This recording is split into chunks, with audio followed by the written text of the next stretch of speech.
party and the leader of the opposition, Mr. Mark Golding, and to his immediate right, the legal advisor of the party, Member of Parliament from Western St. Andrew, Anthony Hilton. Today, we're going to be having a discussion with you, the members of the media and the wider public, in relation to some happenings around the outcome of the general elections that were held just over a week ago. Some may be wondering why it took us so long to speak, but we are of the opinion that you have to have the discomfort of thought before you have the comfort of opinion. In other words, you should first seek to understand before seeking to be understood. And so we took the time so we could examine the information that is out there.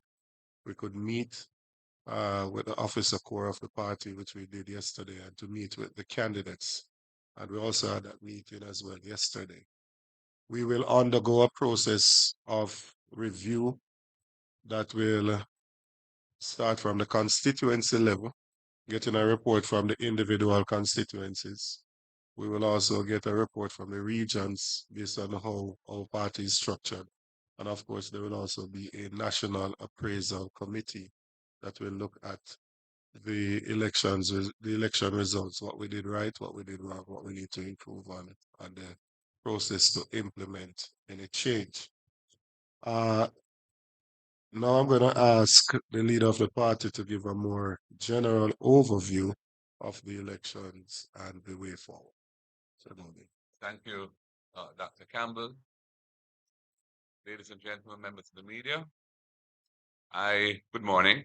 I wish to thank all who supported our election campaign, all of our 63 candidates and their campaign teams, our party workers, our supporters who came out and voted for our candidates, our bloggers, our donors and contributors, our election day workers, our police, military.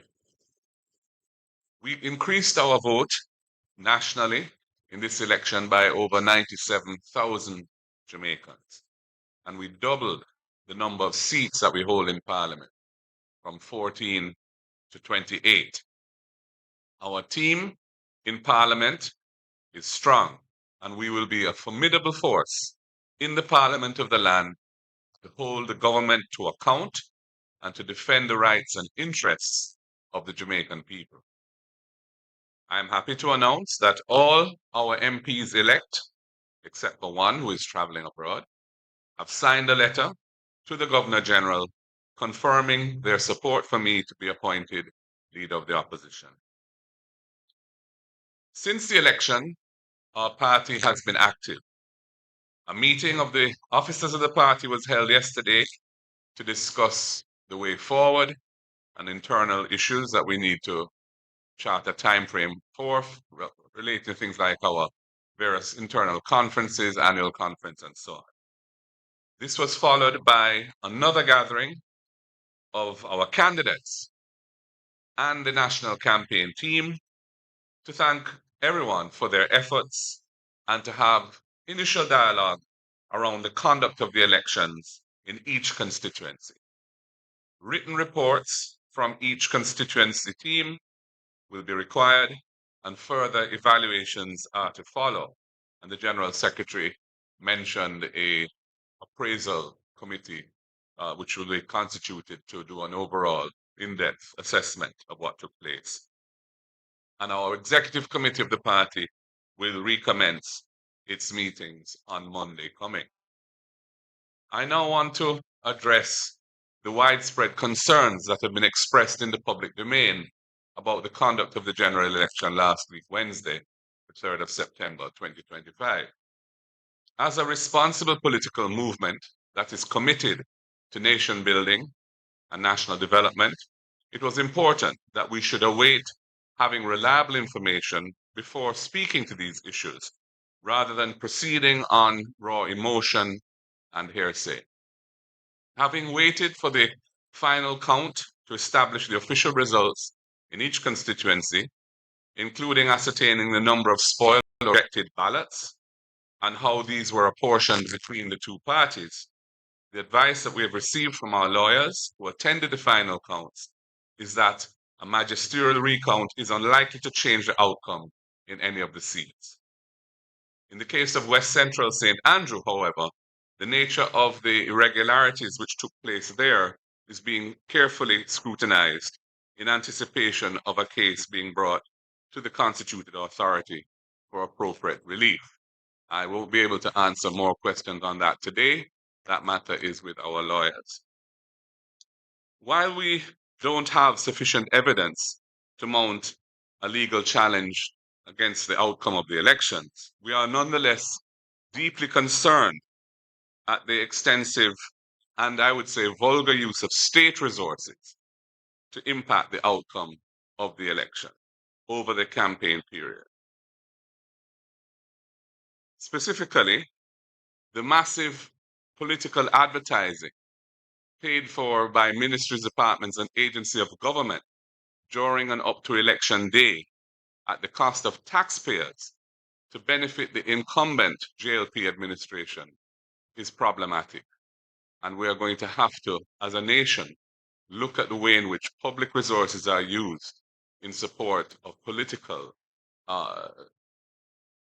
achievements in the election period.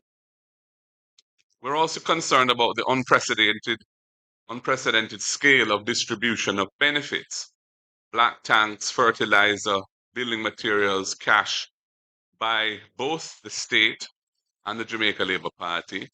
And in some cases, it's very different to distinguish one from the other. And we have received numerous reports of widespread suppression of PNP votes across marginal constituencies, with reports of very large sums of money being paid. And this strategy was enhanced by the timing of the elections and related giveaways in the back to school week, when parents in low income families in particular are most vulnerable and could be financially induced to prioritize loyalty to their families and their children over party loyalties. A second concern we have is in relation to some aspects of the operations as conducted by the Electoral Office of Jamaica.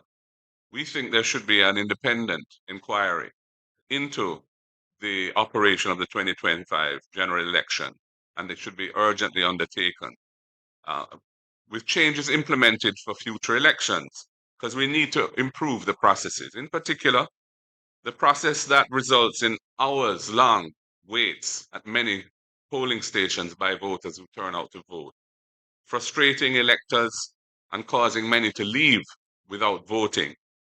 And this factor is exacerbated by the law, which only gives 3 hours as a window to employees to be away from their workplace during working hours for voting, which is clearly inadequate in Jamaica's modern realities when you consider the time for transportation to get to a polling station from the workplace, depending on where the person works and where they vote, and the lengthy delays in the lines in some polling stations. We also need to look at the use of finger inking. That was originally implemented to prevent multiple voting, but it currently facilitates voter suppression as persons are being induced financially to dip their finger in ink prior to the vote and then being paid not to vote. And we have several reports of this being done. We're also concerned about the black book, and we believe that the polling that is used in polling stations, it must be made available during the polling process for viewing by indoor agents and not left entirely to the presiding officer to identify voters who present themselves without IDs. Because if the presiding officer is operating in a way that is not satisfactory from an independent, impartial point of view, there needs to be the ability of the indoor agents on either side to scrutinize what is going on there. And the integrity of the voters list needs to be re-verified through a comprehensive re-verification of voters to clean it of dead voters in particular and other voters who don't have a place of residence in the constituency where they vote. We will be sending teams into those constituencies which were most affected by these issues to conduct a field survey. This survey will empower Jamaicans who experienced or witnessed these issues to share their experiences with us. Many persons are deeply upset by what took place, and this process will allow them to get some closure. It will also assist us to advocate for changes to the law and the processes of elections that will ultimately help to protect Jamaica's democracy from tactics that clearly affected the ultimate outcome of the 25 general election and which are not contemplated by the system that we have. I will now hand over to our legal advisor. Thank you. Well, thank you. Thank you, Party Leader. As you've said at the beginning, and the General Secretary has commented, we are at this time not intending to have any magisterial recounts. Other processes that are available, legal processes that are available, are being looked at based on the evidence that will come forward. I will just echo the point that you make about a review of the management of the election by the EOJ. I think after almost 30 years of the system that was robust at the beginning, I think there is no concern that gaps are opening up and they need to be examined. And we will be doing so by the processes that you have outlined in the various constituencies and regions as well. So the other point really is the legislative and regulatory improvements that may well result from all of this, which is to ensure that the use of state resources prior to and during elections are much better managed. And I think there are clearly loopholes there, and we need to fill those gaps through the legislation and or regulation. And I believe that the point was well made by the abuse that we saw during this election. Those are the points I will add at this time. Thank you, MP Hilton. No, so in relation to I know one of the media houses carried an article saying that we were going for a magisterial recount in 2 constituencies. I'm not sure where they got that report from because we did not give that information to the media. We know that on the night of election, you have a preliminary count, and in the days after, you have the final count, which we waited on, so we could get what is the official result from the EOJ. And after looking at that, we realized that there were 3 constituencies: Central Kingston, East Central St. Catherine, and Northern Trelawney, where the number of rejected ballots were more than the margin of victory. However, when we consulted with the teams that were present for the final count, we were reliably advised by them that of the rejected ballots, they are split roughly evenly between the 2 main political parties, and therefore you would not get any material change in the result in the constituencies. And as a result of that, we took a decision not to pursue any magisterial recount. So that is the official position of the People's National Party. We do have some other concerns of acts of intimidation, aggression, vandalism that would have taken place since the elections have been concluded, and specifically in South St. James, the Anchovy Division, persons have been making threats about removing the water pumps, and I think they even made reference to using dynamite and other things like that to destroy the infrastructure. We've seen videos as well and heard voice notes of persons in Eastern Portland that would have made comments that resources would be limited to the newly elected Member of Parliament, Isaac Buchanan.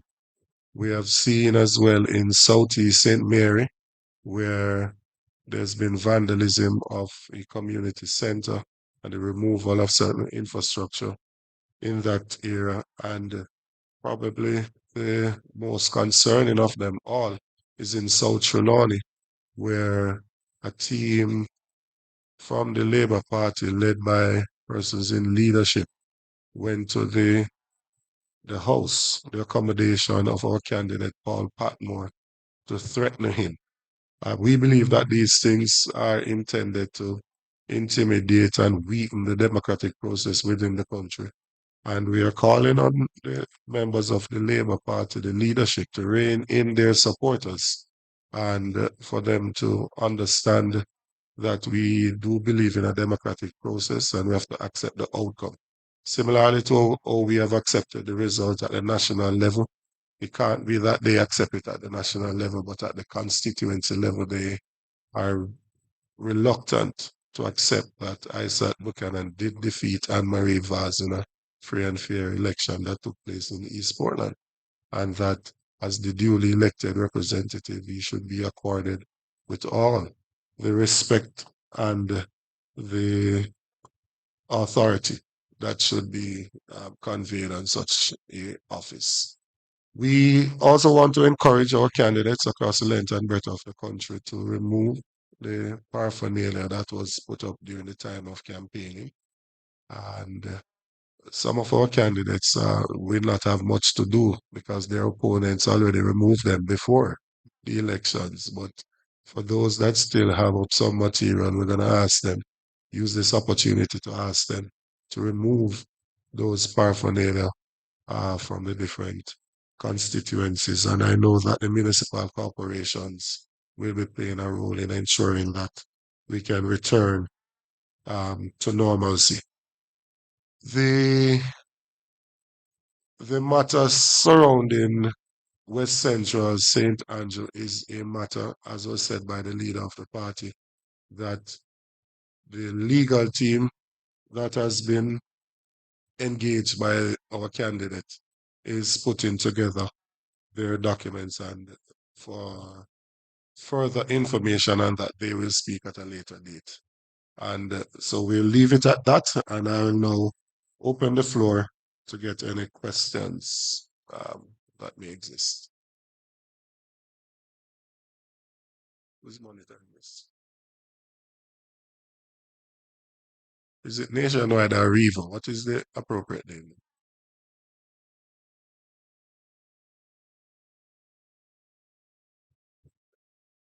Chevin Campbell, still Nationwide News. My question is to Mr. Golding. Based on the concerns raised, are you casting doubt on the legitimacy of the outcome of the 2025 general elections? And are you concerned that such doubts would raise speculation in Jamaican people and cast a shadow on Jamaica's electoral process? I'm concerned about the widespread reports that we have received of voter suppression strategies that were employed, in particular to dissuade our supporters and in some instances our workers from voting, and in the case of workers from turning up in some instances for the elections. I'm not seeking to in any way suggest that we are not accepting that the government that has been elected will be duly constituted. I don't want to go down that road. I don't think that's a wise road for Jamaica. But I also think it's important that we don't sweep things under the carpet, which have become and which were in this election a significant factor at play. And the use of financial resources to suppress votes, based on what we have heard, these are now indirect reports. That's why we're going to go through a process of going into the field to hear from people directly what they experienced and what they saw. But based on the reports that we've received, this is a matter which really needs to be confronted by Jamaica's democracy. and certainly by our party going forward as to how we can try to respond to these types of tactics, which have become a central part of how our opponent operates in trying to secure power for themselves. Let me just comment a little more on what the party just said, which is that in Guyana, recently there was a general election in Guyana on September 1. I think we're all aware of that. Coming out of that election, the EU delegation, the European Union delegation, has issued a report. And when I read the report, a lot of what they commented on and expressed concern about were actually at play, certainly complained of widely in the Jamaican situation. And that tells you that there are the question of the democratic process being legitimized is also a question of the various activities and the concerns and the issues that are raised that will affect the quality of the democracy. And I think that's a lot of the concerns that are being raised here and need to be pursued is around not just the specific legal aspects, but about some of the concerns and gaps that may have opened up in our electoral system that needs to be addressed. Morning, Desmond Richards. And have you identified reasons why the party lost? And secondly, what are your concerns about the low voter turnout? And I would like to hear if the party has plans to encourage voters to hold their votes. I would say that there's something perplexing about the voter turnout statistics, based on the fact that during the campaign, right through to the end of the campaign, the energy and enthusiasm on the ground was palpable, significant, and suggested that there would have been a stronger turnout. As indeed, the polls, right up to the last poll, which was published on the Sunday before the election, indicated that, based on the expressions of persons polled, they were expecting a significantly higher turnout. What happened on the day needs to be examined carefully. I think it was a combination of factors at play. I think that there were persons who didn't vote because the lines were long and slow, often in the hot sun, sometimes in the rain, and they got fed up and left. I think that the financial inducements of which I speak or have spoken were a major factor as well in dissuading some people from voting. In terms of why we didn't win the election, we lost it narrowly. If we had 4 more seats, we would form government today. And when we look at seats that we have in mind, we lost all of those by less than 500 votes. And in all of those, some of the issues which I raised were prominent factors at play. So obviously, I don't want to prejudge what the appraisal committee will say based on their investigations. But as I said, the low voter turnout is a bit of a mystery as to why that transpired, given what we know and what we saw and what we felt during the campaign. I would say one other thing, which is that the voters list itself has not been cleansed comprehensively for over a decade. I can't even remember when the last proper re-verification. Early 2000. Early 2000. So it's probably 2 decades now since that was done. And given the nature of our population, how people move around, move to other parts of Jamaica to seek work, and that sort of thing, and the people who die, and there's no automatic removal of voters on there. The number on the voters list from which the percentage turnout is derived is a questionable number. And so the voter turnout statistic itself is necessarily understated. The degree of understatement is what we don't know. And if I may add to that, the People's National Party polled an additional 97,000 votes over the 2020 elections. The Jamaica Labour Party polled 5,000 more over that time. And as has been said, if you look at some of our areas, there was significant suppression that took place in some of our areas by person inducing individuals in there not to go to vote. And with the long lines that were present at the polling station, there is a question for the ECJ to answer. Because if we had a turnout of only 39% and we had such long lines with such delays, one shudder to think what would have happened if the turnout had been 50%. Because significant delays took place on the day. I was on the phone from early with the director trying to resolve some of the issues. And you did have persons in those lines that turned away. So we lost 4 constituencies by less than 500 votes. Each of those constituencies have over 100 polling stations. It's just 5 persons in each of those that got frustrated and left that would have made that difference. And so it is a significant thing. And I think we have to resolve how we do this thing. I was third in line at my polling station and didn't vote until I was there before 7. Didn't vote until about 10 minutes to 8 before I completed the exercise. That's just not acceptable in my opinion. So there was a decision that was taken that persons that showed up without ID should have been placed in a separate line and that you should have started the process from outside with an additional agent. That did not obtain in all constituencies. And so you had, in some cases, what appeared to be a deliberate attempt for persons to turn up without the IDs to deliberately slow down the process. And so there is a need for a proper review of the process and for us to ensure that the elections are indeed free and fair and that people can express their rights. And I'll just add that if you anticipated a larger turnout, which the poll suggested we may have had, then the planning, it seems to me, was inadequate.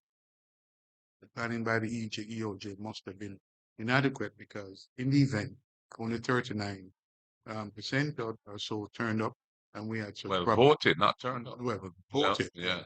actually voted, and we had such problems. So and low vote turnout. So I think the planning has to be questioned, and perhaps an audit is appropriate at this time as well.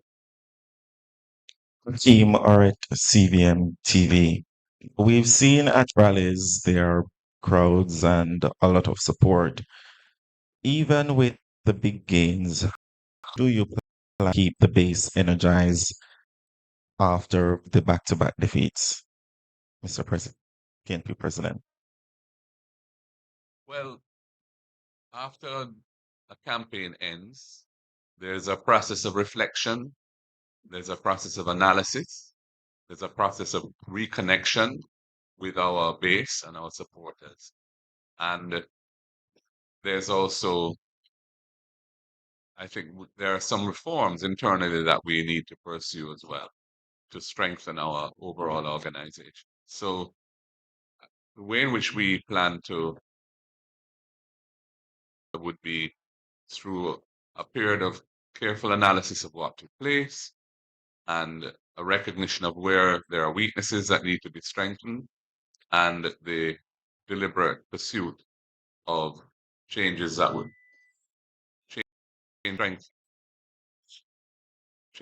strengthen those weaknesses. So, one doesn't energize the base from the start of a 5-year term of government.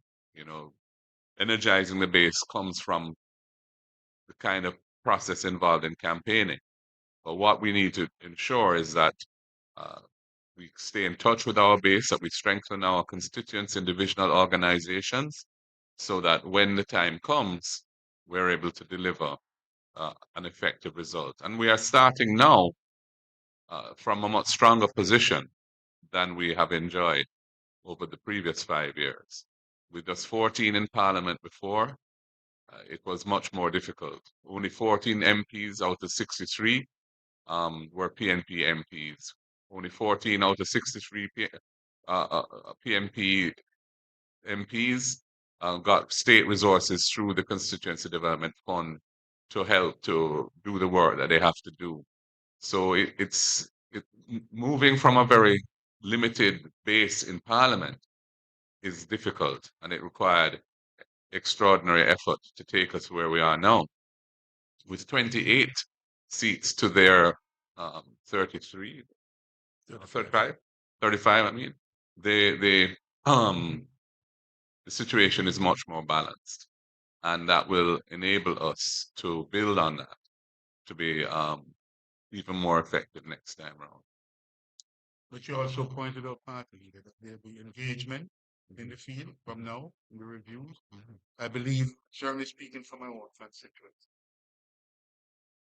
and from talking to others out of yesterday's meeting, that process of engagement will be helpful because a lot of the concern and the sense of rejection that is there comes from some of these things complained of. And I think once you're on the ground investigating, giving people an opportunity to speak and to vent some of that frustration, I think that will be part of the process of healing and engagement with them. Part of the process of healing and engagement. So I think that process will be ongoing. Morning again. Indulge me a couple of questions. One, given what you have described as acts of voter suppression, can you indicate whether or not the PNP has made a formal complaint about electoral fraud or irregularities to any state organ? And if so, in what constituencies? That's one. Two, can you indicate, sir, what is the projected spend for the People's National Party during this election campaign? Can you say also how was it funded and what percentage is corporate donation? And then finally, personally, Mr. Golding, is this disappointing for you? And if so, how disappointing? So your first question was whether a formal complaint has been made to any state organ in respect to the voter suppression of which we speak. The answer to that is no. We are, as I've said, going into the field to do a survey so that we can get more tangible information rather than the indirect reports that we have been receiving. Through the reports we're receiving is really through both things like social media, but also more importantly through the campaign structures that we have. But we want to go into the field and get more, a more comprehensive survey of what took place. At that point, we can decide, where we go from here. There isn't really any state agency that is mandated to address that issue. That's one of the challenges we have. So it's that is something we'll have to consider carefully as the best way to proceed, to deal with this. Some of these things may require a strengthening of the electoral law itself, the Representation of the People's Act, which, to take into account the kind of methods and tactics that are being employed in this era relative to when that law was last amended or reviewed. Other things may just require an internal response as to how we manage that kind of process. So that's my answer to your first question. Your second question was about campaign finance. Yeah. I haven't seen from our treasurer yet a final report on the level of funding raised and expended. Based on my assessment of it or knowledge of it, I would say most of the funding that we raised came from donors. Some are corporate donors, some are individual donors. And I'm very sure that they were within the overall envelope allowed by the law in terms of the limits. I can tell you that because I have a sense for the numbers, but I don't have the specifics.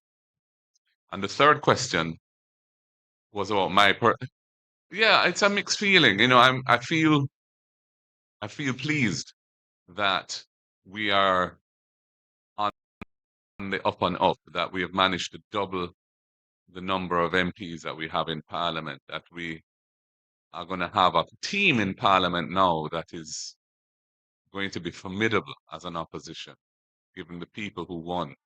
And we have an excellent team. And the fact that we got 97,000 more votes this time than we got in 2020 is also significant as an increase. Our opponents got 5,000 more votes. So it was a definite improvement in our performance. Disappointment at the same time that we weren't able to deliver that final, 5 additional, well, call it 4 that we needed to just have 32, which is the threshold for winning. That was disappointing. And when we look at the seats that we thought we would have won, didn't, we have to look carefully at why we weren't able to prevail there. I think that the reasons for that were more to do with factors that took place on election day itself and maybe the night before or 2 nights before, rather than the campaign as a whole. I think the campaign as a whole, we ran a pretty exemplary campaign. I think it was a much more active campaign than our opponents in terms of presence on the ground and meetings and rallies and the attendance at those rallies. I think our manifesto was delivered in a reasonable time so people could digest it and was well received.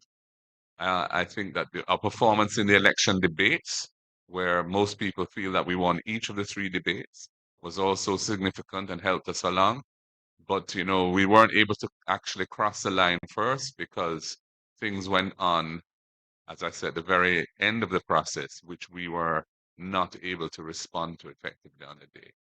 And for that, we must all take some responsibility, including me as party president.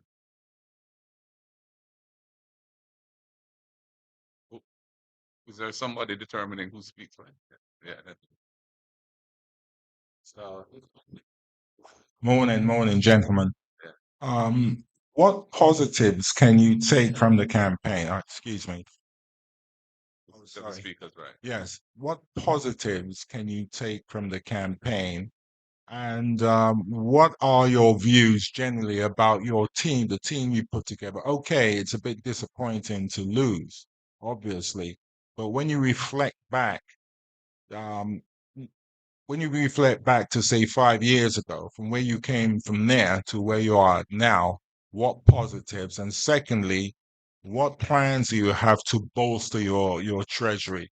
You're definitely a political force in this country again, and maybe perhaps the treasury angle of it will get you over the line, maybe possibly next time. But you have to have an effective treasury if you're fighting a campaign in the 21st century.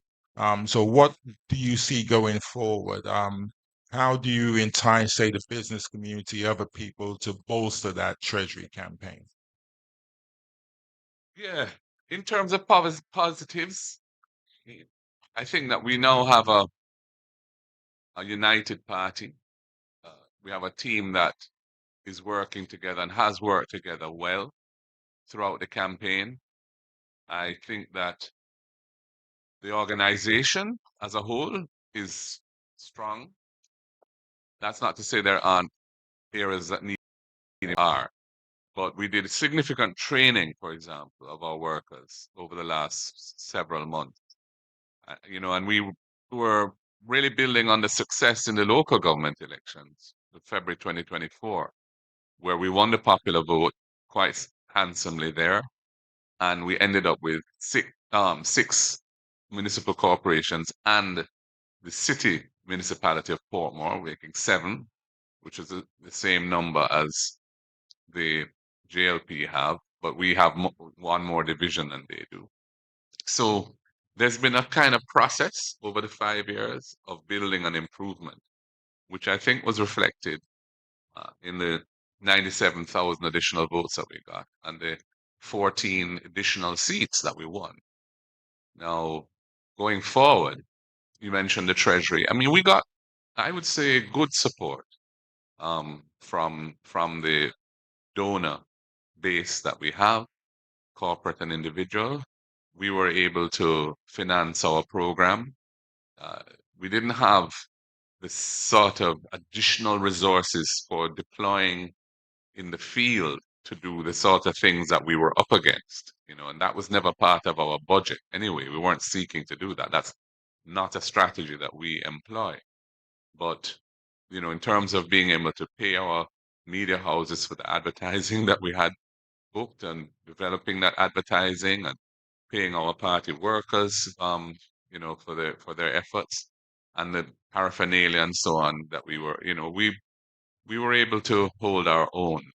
And going forward, we will just be encouraging Jamaica to understand the importance of maintaining financial balance in how they fund political parties, because if one party has excessive resources relative to the other, it can affect the democratic outcome of elections quite easily. So, these are the sort of arguments that we impress upon donors, and we have been, we get good response for the most part. So I don't have any issue really there with the fundraising side of the campaign.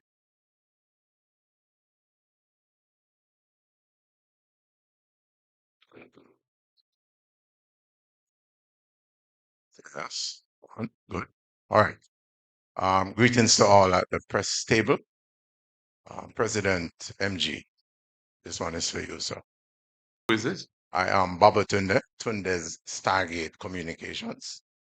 Before I get into my questions, I would just like to start on a positive by saying there are some things that you initiated that changed the experience for the Rastafari community, especially with the ganja experience and all. Only more than if you do, but we must acknowledge when positive moves made. We acknowledge that. So we kick off the party. So the first question, seeing all of what we see now, maybe some 8-9 days after the election, was the People's National Party fully prepared? I have two more. I can know if I have to pause and answer or go with the other two and then. Yeah, I mean, the fact that we didn't ultimately win the election suggests that there are areas where our preparation could have been stronger. I think that what we have come to realize going through this experience is that some of the tactics that we have to manage are not normal orthodox in the book tactics, but are things that are being deployed quite effectively by our opponent, which we haven't yet, I think, mastered a methodology of responding to. So I think I would say what would you regard as the orthodox way in which campaigns are conducted and way political organization is done, we were ready. But in terms of specific seats, which though those tactics were being deployed, our response to them was inadequate. All right. So in your preparation going forward, it's a little bit of small advice that you don't have to pay for. Art of war must be studied. Next question for you now, President MG. The positive way forward, and there are aspects of your manifesto that are tangible and excellent. What plans are in place to not wait till 2030, but to empower the people and implement where it can. Much appreciated for listening. You got those? Yeah, I mean, in response, I think that I need to actually say something about that. Our manifesto was our series of policy proposals and programs that we had intended to roll out during the first five-year term that we were in government. Those things require being in government to be rolled out. An opposition party gets no state resources to implement plans and programs. We get a modest stipend as MPs to run a constituency office, and that's it. And then there's a CDF, which is a modest sum, which hasn't been adjusted for inflation for many years now of 20 million a year, out of which 1.5 million pays an administrator. So it's 8.5 million to be spent in a constituency with residents typically exceeding 40,000 people. So, I don't want to pretend that the opposition will be in a position to roll out things like the First in Family Scholarship or build 50,000 housing units at an affordable price for people, or to implement rent to own to enable persons who are currently excluded from the mortgage market to become owners of their own home, or indeed a disability fund to help persons with disabilities with $1 billion in it, and those sort of things. Those are things we want to do with reform government. What we will be able to do is individual MPs who have won will be able to pursue their own particular set of policies that they had brought to the people. Some of them will take time. It won't happen overnight. Resources are always an issue. And to the extent they're able to garner additional support through creative methods of fundraising and using the goodwill of people who might want to support those initiatives, that will determine how quickly they can do what they want to do. But it's going to be more on a constituency and MP level that you'll see things happening rather than nationally, because an opposition party is not able to, or indeed expected to, implement national policies. That's for the government of the day.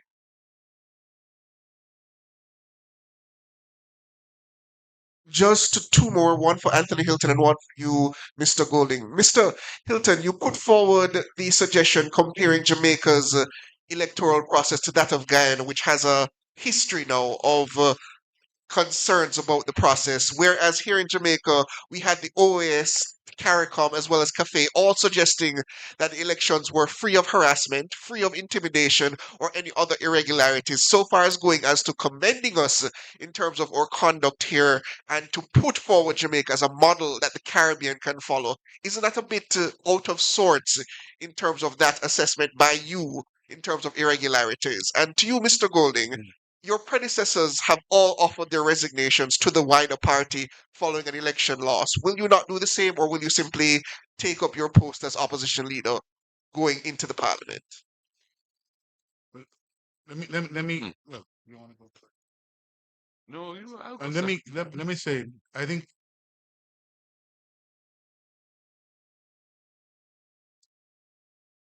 the aspects, no, I don't think what you characterize as overstatement, notwithstanding anything that has been said by CAFE or any other organization that participated.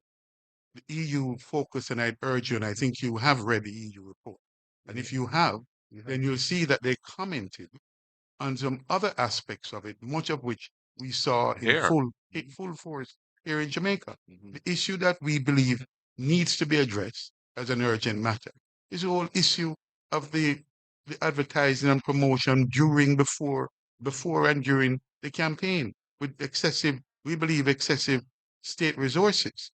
And that aspect of it and others were specifically commented on. So my advice is that whatever the specific limitations or the concerns that the OAS or other monitoring group didn't address, the EU's report, I believe, was much broad-based and some of it very relevant to Jamaica.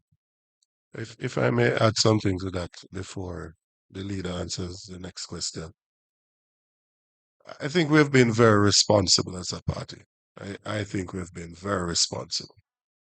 Nationwide carried a story that CAFE said that 21% of the persons at the polling station at 5 o'clock were not allowed to vote. We could easily did a stir with that to suggest that those persons would have voted for us and it would have changed the outcome of the elections. We didn't. We waited for good information, right? For additional information. And we have seen where over the last 2 days, the ECG has refuted what was carried as to what CAFE had said. And then since that, CAFE today in the paper is clarifying that that did not actually take place. So I believe the comment that was made as well was not necessarily comparing the electoral system in the two countries, but about the report that came out of the election. So I don't know how you got to the point of saying he was comparing the two electoral systems. He was speaking to the report that came out and said that there are similarities that we have seen the same thing here.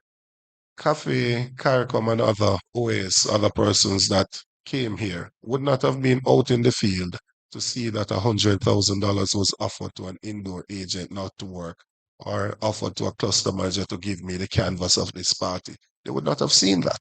They would not have seen what took place in the field. They would have been at the polling station, right? They would not have seen the night before that somebody was offered money to dip their finger in ink and therefore can't show up to the polling station.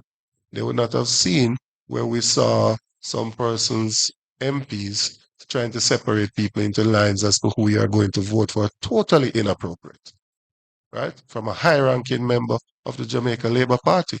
So the issues that we are bringing forward here are things that we have contemplated on, we've heard about, and not just anecdotal things, but things that we can say, these based on the reports that we've gotten. And there's additional work to do, but there is sufficient evidence to speak to it at this point to suggest that there was indeed an attempt to suppress the votes. Remember that we did run a campaign, where the last credible poll that came out before the election had us ahead by 3 percentage points, right? Not like the one from Nationwide that said we're 13 points behind. That was totally fraudulent, right? And if you look at the outcome of the elections, it was within 1%, as in the popular vote. So it was within that margin of error. And that is after all the suppression that took place by the Labour Party and the delayed voting by the ECJ that caused persons to leave the polling station and not being able to participate. In relation to, well, first of all, I'm not aware of any historic precedent of which you speak. There have been instances where party leaders have offered their resignation. There have been instances where they haven't, to my knowledge. I serve at the pleasure of the party, and I'm happy to continue to serve in the capacity as leader for as long as the party wants me to.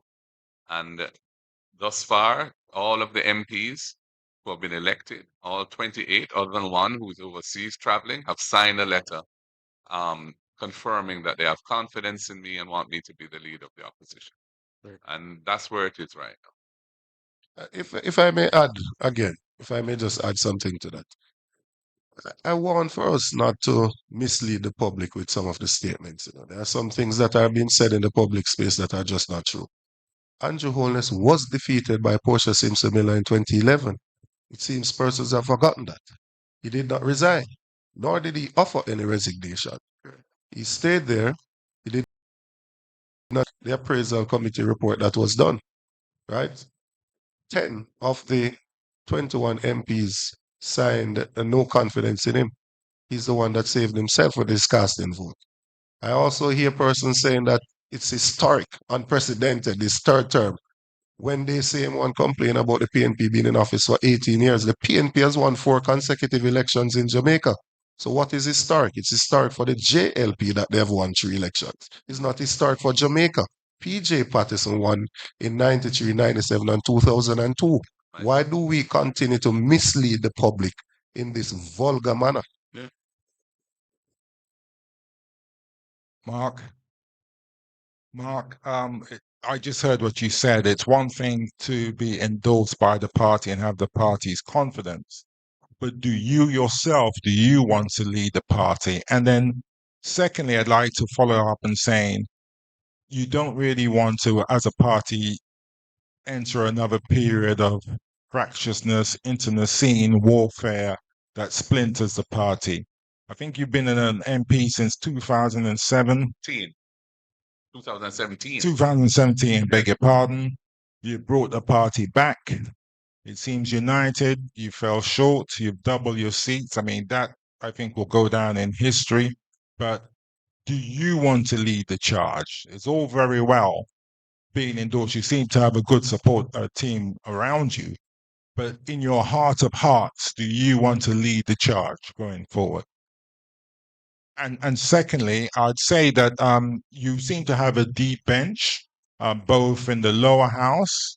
What are your plans for the upper house? A lot of bright people around, a lot of people who can take positions. How do you want to lead them, and how do you want to deploy it? Well, I'm not going to comment on the composition of the Senate, which is, you'll hear more very shortly on that. In terms of my own personal aspirations, Al, I feel I feel a continued commitment to my country, Jamaica, where I was born and where I've lived all of my life other than when I was studying abroad, and which has been very good to me, and which my parents, instilled in me a sense of service to the people of Jamaica. And I am willing to continue and plan to continue to serve my country through the political process as leader of the People's National Party, moving ahead, going forward from the significant achievements that we have managed to garner in these elections to a victorious result next time round. And as I said, I serve at the will of the party. And so as long as the party has confidence in me to continue, I will be here. Thank you very much, ladies and gentlemen. I hope it was informative, and have a great day.